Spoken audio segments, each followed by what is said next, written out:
तो एक बार पुनः आप सबों का स्वागत है। चलिए आज हम बात करेंगे प्रतिबिंब के विषय में, इमेज। तो प्रतिबिंब या इमेज क्या होता है? जैसा कि आप जानते हैं कि जब हम सुबह सुबह उठते हैं और अपना फेस साफ करना होता है तो हम सबसे पहले क्या करते हैं, एक दर्पण लेते हैं और ऐसे अपना चेहरे को ऐसे देखते हैं, है ना।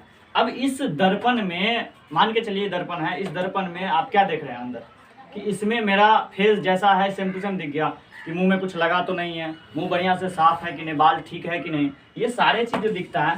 तो वो हम एक्चुअल में रियल तो ये है, लेकिन उस आईने के अंदर में जो वो चीज़ दिख रहा है वो क्या है, उसको हम बोलते हैं प्रतिबिंब या इमेज।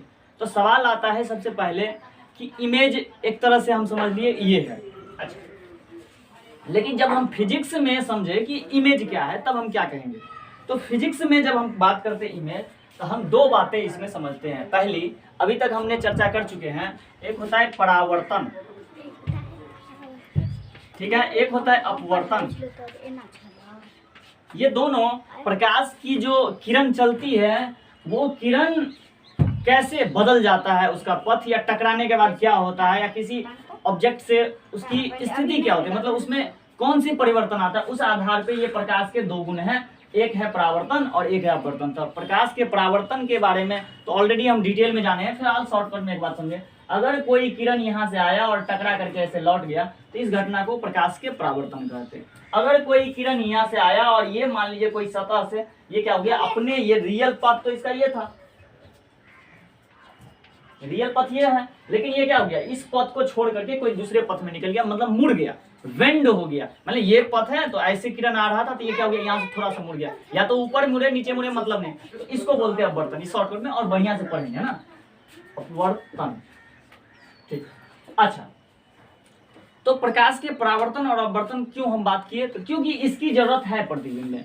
कोई प्रतिबिंब कब बनेगा, या तो परावर्तन की घटना घटेगी तब बनेगी, या नहीं तो अपवर्तन की घटना घटेगी तब बनेगी।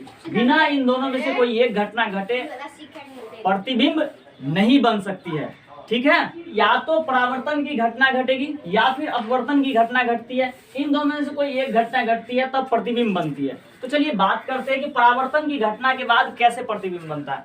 तो हम जैसे ये देख रहे हैं कि ये मेरा कौन सा दर्पण है, समतल दर्पण। अच्छा, हम दर्पण के बारे में बात करेंगे, अभी फिलहाल इतना समझिए, ये अगर दर्पण है mm, तो इस दर्पण में हम एक बात मान के चलते हैं क्या, कि इमेज का जब बढ़ते हैं तो जितने भी वस्तु है सभी वस्तु को हम प्रकाश स्रोत लेते हैं, प्रकाश स्रोत कहते हैं। ऐसा क्यों कहते हैं, तो बात को समझिए। देखिए, कोई किरण हम पे पड़ रहा है, हमसे रिफ्लेक्ट होकर किरण जा रहा है ना। अगर मान लीजिए दर्पण में मेरा फेस बने, इमेज बन रहा है, तो इसका मतलब क्या है, किरण हमसे टकरा करके जा रहा है। तो हम अपने आप को या फिर किसी ऑब्जेक्ट को, मान लीजिए इसका इमेज हम देख रहे हैं इसमें, तो इस चीज को हम क्या बोलते हैं, तो वस्तु को क्या बोलते हैं, प्रकाश स्रोत बोलते हैं, ठीक है। तो ये अगर प्रकाश स्रोत है तो हम यहाँ पर डिफिनीशन कहते हैं किसी बिंदु स्रोत से, क्या बोलते हैं, किसी बिंदु स्रोत से, किसी बिंदु स्रोत से प्रकाश के परावर्तन या अपवर्तन, किसी बिंदु स्रोत से प्रकाश के परावर्तन या अपवर्तन के बाद प्रकाश की किरण जिस बिंदु पर मिलती है या मिलती हुई प्रतीत होती है। दो बातें बोले हैं, क्या बोले हैं, कि किसी बिंदु स्रोत से, बिंदु स्रोत हम किसको बोले, जिस चीज का इमेज हम देख रहे हैं उस चीज को वहां पर हम क्या बोल रहे हैं, तो बिंदु स्रोत बोल रहे हैं। तो अब बात करते हैं किसी बिंदु स्रोत से परावर्तन या अपवर्तन के बाद कोई प्रकाश किरण जिस बिंदु पर या तो मिलेगी, पहली बात, नंबर एक बात, नंबर दो बात, मिलेगी नहीं तो क्या होगी, मिलती हुई प्रतीत होगी। इन दोनों में से कोई भी चीज होगा तब हम कहेंगे कि प्रतिबिंब बना, प्रतिबिंब है। कैसे, देखिए एग्जांपल से समझ। इस इमेज को देखिए, हम ये एक ए बी ये ऑब्जेक्ट है, क्या है ये, ए और बी ये क्या है, मेरा एक वस्तु है, क्या है, वस्तु है और इस ए बी से प्रकाश की किरण ऐसे लिपट गई दर्पण पे और ये टकरा करके उधर गई।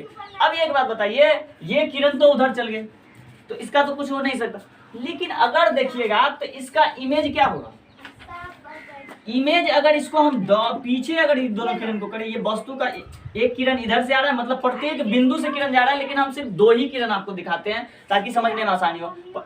वैसे तो प्रकाश की किरण हर एक बिंदु से दर्पण पे आपतित होगी ना, और हर एक बिंदु से हो जाएगी। तो ये मान लीजिए एक किरण ये आया और इस किरण को जब हम पीछे खींचे तो ये क्या है, एक्चुअल में ये इधर नहीं आ रहा है, एक्चुअल में ये इधर जा रहा है, लेकिन हम क्या किए, समझने के लिए हम क्या किए, इस किरण को जब पीछे खींचे तो क्या पता चला हमको कि यहाँ पर इमेज बन रहा है। तो इस इमेज को हमेशा कट लाइन से दर्शाते हैं, इस तरह के डॉटेड लाइन से दर्शाते हैं। और ये कौन सा किरण है, ये कौन सा प्रतिबिंब है, तो इस प्रतिबिंब को बोलते हैं एक काल्पनिक प्रतिबिंब। ये एक्चुअल में नहीं है, वास्तविक नहीं है। तो भाई वास्तविक क्या होता है, देखिए जैसे मान लीजिए ये मेरा आंख है, ठीक है, ये मेरा क्या है, आंख है, और इस आंख से मान लीजिए ये एक मोमबत्ती है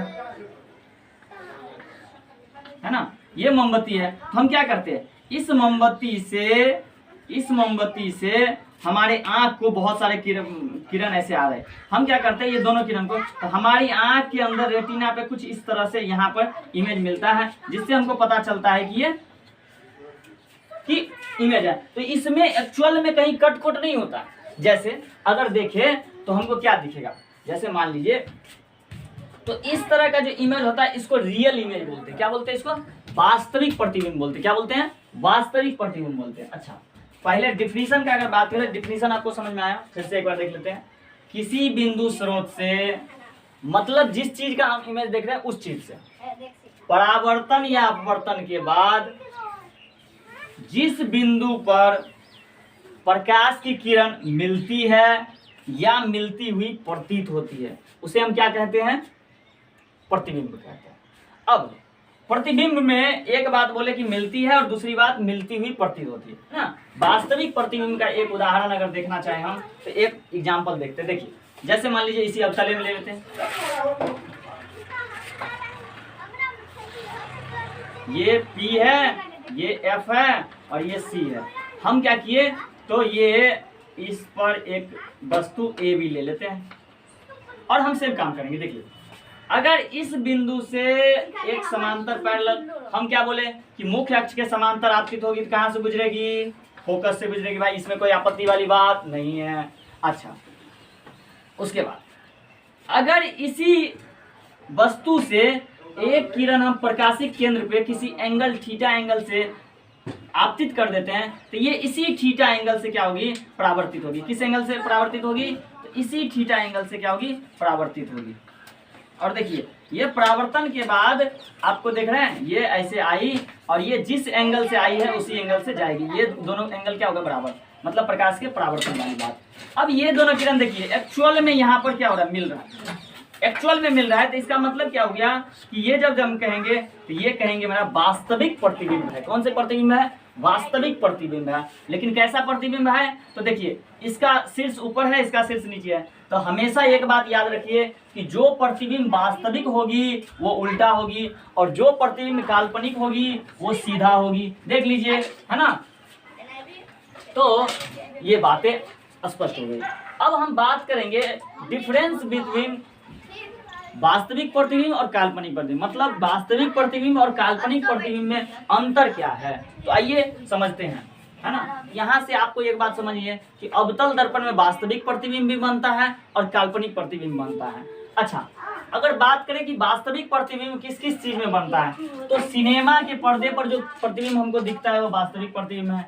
कैमरे के डिटेक्टर वाला जो प्रतिबिंब होता है उसमें जो आता है वो क्या होता है, वास्तविक प्रतिबिंब होता है। आंख की रेटिना पे जो प्रतिबिंब होता है वो कौन से प्रतिबिंब होता है, तो भाई वो भी क्या होता है, तो वास्तविक प्रतिबिंब। अवतल दर्पण या उत्तल लेंस में जो प्रतिबिंब बनता है वो भी कौन से प्रतिबिंब होता है भाई, तो वो रियल इमेज मतलब वास्तविक प्रतिबिंब होता है ना। ये बातें हम समझ में आ गए, ठीक है। चलिए अब एक बात और करते हैं, क्या भाई, इस वास्तविक प्रतिबिंब में हमने अभी तक देखा इसका 2 भाग हमको समझ में आया प्रतिबिंब का। जैसे कि हमने समझ लिए कि 2 भाग में अब हम देख सकते हैं, एक वैसे जो वास्तव में कटान बिंदु पे काटते हैं, एक वैसे प्रतिबिंब जो वास्तव में एक दूसरे को एक्चुअल काटते हैं, और एक ऐसे प्रतिबिंब जो काटती हुई प्रतीत होती है ना।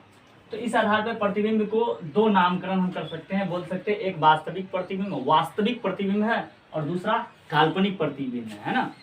तो अब इन दोनों में एक बड़ा प्रश्न उठता है कि अगर अंतर पूछा जाए तो क्या क्या लिखेंगे।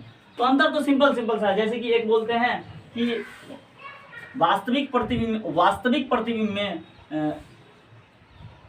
किरणें एक दूसरे को वास्तव में काटती है, काल्पनिक प्रतिबिंब में किरणें एक दूसरे को वास्तव में नहीं काटती है। वास्तविक प्रतिबिंब उल्टा होती है, काल्पनिक प्रतिबिंब सीधा होती है। वास्तविक प्रतिबिंब जो होती है दर्पण के सामने बनता है, काल्पनिक प्रतिबिंब दर्पण के पीछे बनता है। इसे पर्दे पर हम उतार सकते हैं और इसे पर्दे पर नहीं उतार सकते। तो ये अंतर हम ऐसे लिख सकते हैं। उम्मीद करते हैं आप सबको समझ में आया होगा। चलिए, समझ में आया? कोई भी पॉइंट में अगर दिक्कत हो गया तुरंत अभी कमेंट करिए और बताइए हमें कि क्या आपको दिक्कत हो गई है ना। हम इसको सुधार करने की कोशिश करेंगे। और एक उम्मीद तो आप लोग से करेंगे, चूँकि एजुकेशनल चैनल है, लोग इंटरटेनमेंट तो बहुत देखना पसंद करते हैं, लेकिन इस चैनल को आप लोग प्रमोट कर सकते हैं। प्रमोट कैसे कर सकते हैं? इसको थोड़ा शेयर करिए, है ना। शेयर करिए, ज़्यादा से ज़्यादा लोगों तक हमें पहुंचाइए और अपना फीडबैक दीजिए क्या कमी है। कमी का अगर कुछ है तो हम सुधार करेंगे। चलिए, आप सबों का बहुत बहुत धन्यवाद हमारे साथ जुड़े रहने के लिए।